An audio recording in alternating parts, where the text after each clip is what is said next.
మనం ఏమంటాం చెప్పు? లేడీస్ మాట్లాడడం తప్పు కదా, మాట మనం కూడా తప్పు కదా. అట్లనే ఆపలేదామంటే ఆమె ఇట్లా మాట్లాడుతుంటే ఎట్లా ఉంటారు?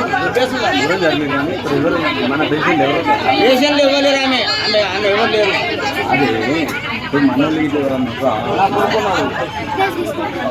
మా అమ్మ ఉన్నట్టు నా రోజులే నా కొడుకు ప్రజల కేసు ఉంది.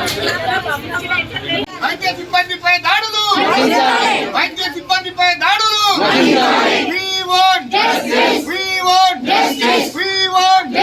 వైద్య సిబ్బందిపై దాడులు, వైద్య సిబ్బందిపై దాడులు. సేవ చేసినా కూడా సెకండ్ డోస్ వ్యాక్సిన్ కోసం వచ్చారు. వితౌట్ ప్రిస్క్రిప్షన్ మేము ఇయ్యమని చెప్పాము. చెప్తే రేపు మార్నింగ్ వచ్చి తీసుకోండి, రేపు మార్నింగ్ వచ్చి డాక్టర్స్ తీసుకున్న తర్వాతనే మేము ఇస్తామని చెప్పి వాళ్ళ హస్బెండ్ నన్ను తీసుకురాలేదని ఆయన తిట్టుకుంటే వాళ్ళిద్దరు వెళ్ళిపోయిన తర్వాత వాళ్ళ ఇంటి దగ్గర వాళ్ళ హస్బెండ్ ఆమె కొట్టిందంట. ఆ విషయం మాకు తెలియదు.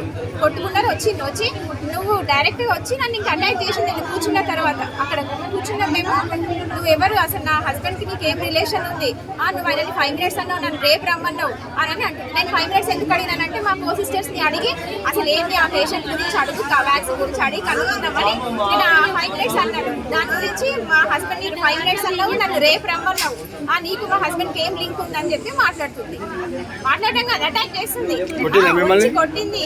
ఇక్కడ లాగింది. 4-5 కలిసి ఆపినాను కూడా ఆగట్లేదు. వాళ్ళు లేకపోతే నేను ఇక్కడ ఉండి మాట్లాడకపోతే ఏం తెలీదు. పోలీసుల ముందే